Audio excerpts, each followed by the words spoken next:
Baik, bismillahirrahmanirrahim. Nah, ini video lanjutan dari sebelumnya, yakni konsep atau lanjutan apa yang perlu kita pahami lagi dari kombinasi linear. Nah, tadi kita sudah bahas bergantung linear, bahwa bergantung linear dapat dibentuk dari skalar-skalar lain yang bisa membuat kombinasi linear dari vektor-vektor yang ada. Nah, untuk bebas linear, mari kita misalkan dulu dengan matematik gitu ya.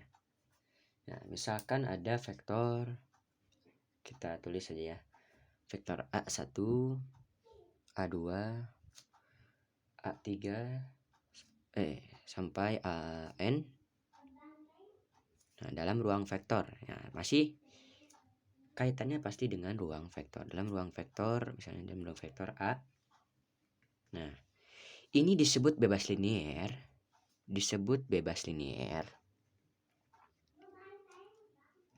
Bebas linear jika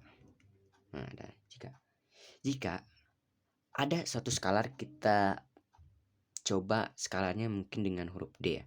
D misalnya D1 dikali A1 tambah D2 dikali A2 tambah D3 dikali A3 ditambah titik sampai Dn kali An itu harus sama dengan 0. Nah, maka semua skalar, yakni berarti ya, semua skalar berarti D1 sampai Dn hanya bernilai 0 atau sama dengan 0. Nah, jadi bebas linear itu gampangnya lah jika satu-satunya cara agar kombinasi linear sama dengan vektor 0, ini kan 0 adalah vektor 0 ya, adalah semua skalar bernilai 0. Jadi skalarnya D1, D2, D3 itu bernilai 0. Lalu bagaimana jika skalarnya tidak bernilai 0 tapi mengakibatkan vektor 0? Maka gugur. Karena inilah yang disebut bebas linear. Jika D1, D2 sampai Dn kali An dan skalarnya hanya bernilai 0. Jadi ada vektor yang dapat dibentuk namun tidak membentuk kombinasi linear, ada juga. Ya. Jadi ada vektor yang memang terpisah sendiri.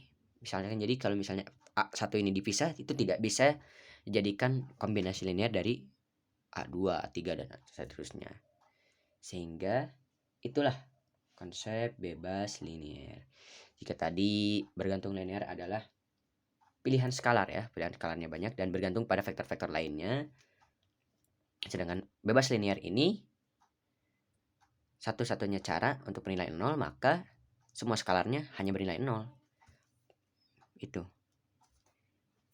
Jadi secara matematis seperti itu ya. Jika ada vektor D1A1 tambah D2A2, D3 tambah A3 sampai Dn kali An, nah, maka semua skalarnya dari D1 sampai Dn itu hanya bernilai 0, maka itu disebut bebas linear atau linearly independent. Nah, demikian. Sehingga kita tahu bahwa tadi dari kombinasi linear kita mendapatkan rentang, lalu ada himpunan rentang, dan sekarang ada bebas linear dan bergantung linear. Sehingga konsep kombinasi linear ini harus kita pahami dengan betul gitu ya, agar paham ke materi-materi selanjutnya. Demikian video yang bisa saya sampaikan. Mohon maaf bila masih banyak kesalahan karena masih dalam proses belajar. Wabillahi taufiq wal hidayah. Assalamualaikum warahmatullahi wabarakatuh.